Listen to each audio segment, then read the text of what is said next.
علی بھائی اگلا سوال ہے، کیا چارپائی یا صوفے کے سامنے نماز پڑھ سکتے ہیں؟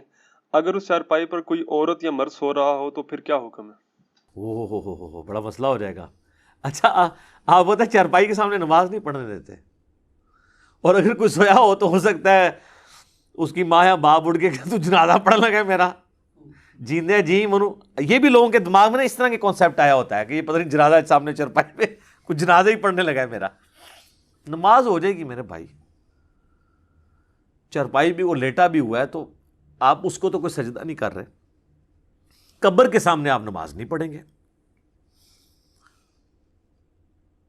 البتہ قبرستان سامنے ہے اور آپ نے کوئی سترا گاڑ لیا ہے پھر تو آپ کی نماز درست ہے۔ جس طرح نبی علیہ السلام کعبے کی طرف منہ کر کے نماز پڑھتے تھے اور کعبے کے اندر بت تھے تو وہ کعبے کی دیوار سترا ہو جاتی تھی۔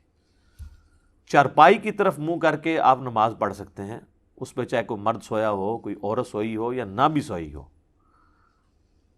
سامنے کوئی ویسے ہی کسی کی بیوی لیٹی ہوئی ہے، ماں لیٹی ہوئی ہے اور اس پر منہ کر کے نماز پڑھ لیتے ہیں، نماز درست ہے۔ قبر کے سامنے نماز پڑھنے سے نبی علیہ السلام نے منع فرمایا۔ صحیح مسلم میں حدیث ہے کہ قبروں کو سجدہ نہ کرو، نہ ان کی طرف رخ کر کے نماز پڑھو۔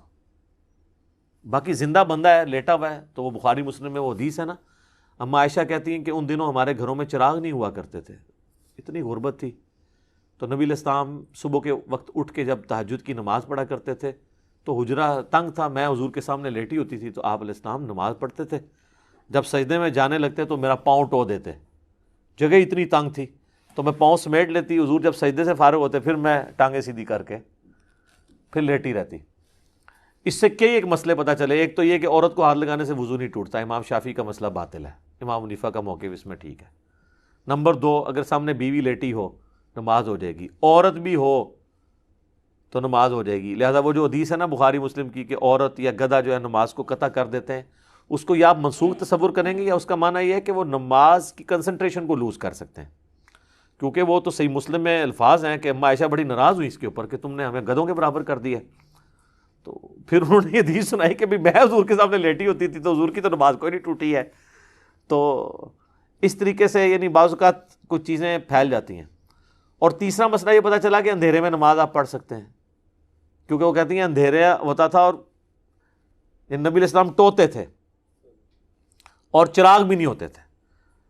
اور چوتھا مسئلہ یہ نکلا کہ آنکھیں بند کر کے بھی نماز ہو سکتی ہے، کیونکہ اینڈ رزلٹ یہ ہے، لک وشکاری ہے، چاہے آپ سر کی طرف یعنی اپنا سر رکھیں یا پاؤں کی طرف، کمر تو درمیان میں رہتی ہے، چاہے باہر اندھیرا ہو چاہے باہر روشنی اور آپ نے آنکھیں بند کی ہیں، اینڈ رزلٹ یہ ہے کہ آپ اندھیرے میں نماز پڑھ رہے ہیں۔ جو لوگ کہتے ہیں نا یعنی آنکھ کھول کے نماز پڑھنا ضروری ہے کہیں کوئی موذی جانور نہ آ جائے، تو وہ تو جہاں پہ اندھیرے میں نماز پڑھ رہے ہیں وہاں تو آپ کی آنکھیں کھلی بھی ہوں تو آپ کچھ نہیں کر سکتے، ٹھیک ہے نا۔ تو ہمارے تو یہاں پہ ظاہر ہے موذی جانور آنے کا کوئی خدشہ ہی نہیں، صاف ستھری مسجدیں، اور پھر ایسی جگہ پہ ظاہر ہے ریگستانی علاقوں میں، پہاڑی علاقوں میں تو آ جاتی ہیں اس طرح کی چیزیں، وہاں تو واقعی پریفریبل یہی ہے کہ آنکھ کھول کے نماز پڑھیں، لیکن اگر کنسنٹریشن کے لیے بند کرنا چاہتا ہے تو آنکھیں بند کر کے بھی نماز درست ہے۔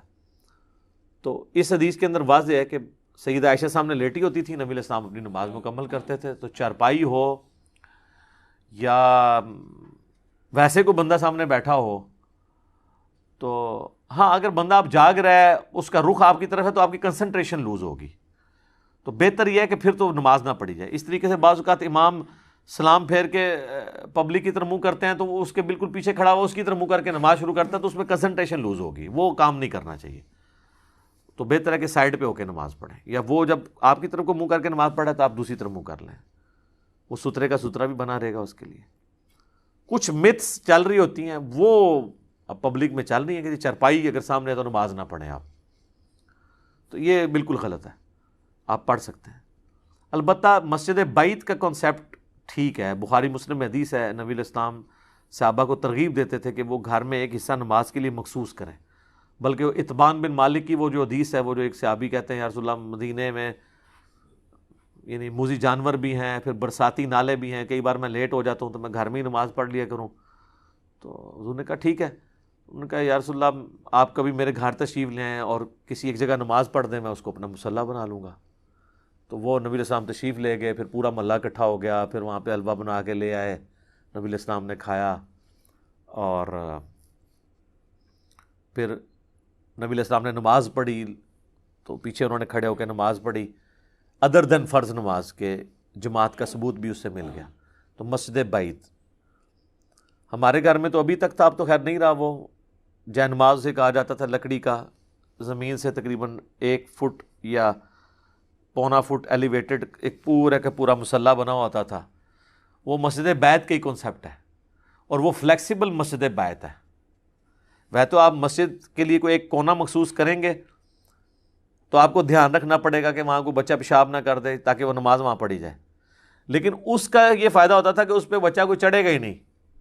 اور اگر سپوز آپ نے کل کو مسجد بیت شفٹ کرنی ہے تو اس پورے جنماز کو اٹھا کے دوسرے کمرے میں لے جائیں، وہ مسجد بیت بن جائے گی. اور یہ فلیکسیبل مسجدیں آج بھی انڈونیشیا میں شروع ہو گئی ہوئی ہیں.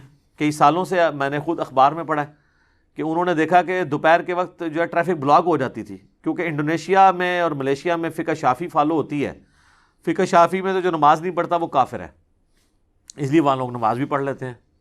80% سے زیادہ لوگ عام نماز پڑھتے ہیں، جمعہ تو 100% لوگ پڑھتے ہیں. میری خود انڈونیشین سے ملاقاتیں ہوئی ہیں حج اور عمرے کے موقع پر. میں نے ان سے باقاعدہ پوچھا تو اخبار میں نے خبر پڑھی تھی کہ انہوں نے پھر یہ کیا کہ مختلف پبلک پلیسز پہ آفیسز کے قریب موبائل مسجدیں انٹروڈیوس کرا دیں. بڑے بڑے ٹریلے آتے ہیں، ان میں پوری مسجد وضو خانہ بنا ہوا ہے. جب زور کا ٹائم ہوتا ہے، بجائے کہ اتنے لوگ اپنی گاڑیوں میں ڈرائیو کر کے مسجد تک جائیں، وہ جا کے نا 3-4 بلڈنگز کے سینٹر میں لا کے نا وہ ٹریلا کھڑا کر دیتے ہیں. وہاں سے پیدل اترا، نماز پڑھی، اوپر چلے گئے، ٹریلا وہاں سے ہٹ گیا. موبائل مسجد ہے. آپ نے اگر کوئی مسئلہ حل کرنا ہے نا تو اس کے سلوشنز موجود ہیں. تو اگر نہیں حل کرنا تو آپ کے کپڑے قیامت تک پلید ہی رہنے ہیں. کئی لوگ نماز کھولا تو کہتے کپڑے پاک نہیں. ان سے پوچھا جائے تسی کیا کرتے رہتے ہو؟ اللہ دے بندے ہمیشہ ہی کپڑے ناپاک ہوتے ہیں. تو ایسے لوگوں کا ویسے علاج یہ ہے کہ جو یہ کہتے ہیں کپڑے ناپاک، تو ان کو یار تو پلید رہنا یار، اللہ بندے ساڑھے نال پھر نہ بیٹھا کرتے، روٹی شوٹی کھانا ہے تو پلید ہی رہنا ہر ٹائم. کم از کم اس کو یہ پھکی دیا کریں. یہ کپڑے تو خام خواہ لوگوں نے پلید بنائے ہوئے ہوتے ہیں نا، ایک جنرل ایک بہانہ ہے. تو اگر آپ نے پڑھنا ہے تو موبائل مسجدیں بھی ہیں. مسجد میں نماز پڑھنا یہ ایک مرد کے اوپر اوبلیگیٹری ہے. کپڑے ضرور پاک ہونے چاہیے. عام لوگ کپڑوں کے گندا ہونے کو بھی ناپاک سمجھ لیتے ہیں. گندے کپڑے ناپاک نہیں ہوتے جب تک ان کے اوپر پیشاب نہیں لگ جاتا. کپڑوں کا میلا ہونا عیب ضرور ہے، لیکن نماز تو ہو جائے گی. اور کام کاج کرنے والے لوگ ہیں، جس طرح کوئی سفیدی کا کام کرتا ہے اس کے لیے آسان نہیں ہے انہیں کپڑوں میں نماز پڑھے. کوئی گریس کا کام کرتا ہے، اس کے کپڑوں پہ لگ جاتی ہے، تو اب یہ تو نہیں کپڑے وہ بدلے گا، وہ ناپاک تو نہیں ہے، ناپاک ہی ہے. تو لوگ عموماً بعض اوقات گندے کپڑوں کو بھی ناپاک ہی سمجھ رہے ہوتے ہیں. وہ پھر دن آ بیٹھا کے صاف ستھرے ہو کے، وہ عید والے دن ہی تسی صاف ستھرے ہو کے نماز پڑھ سکتے ہو.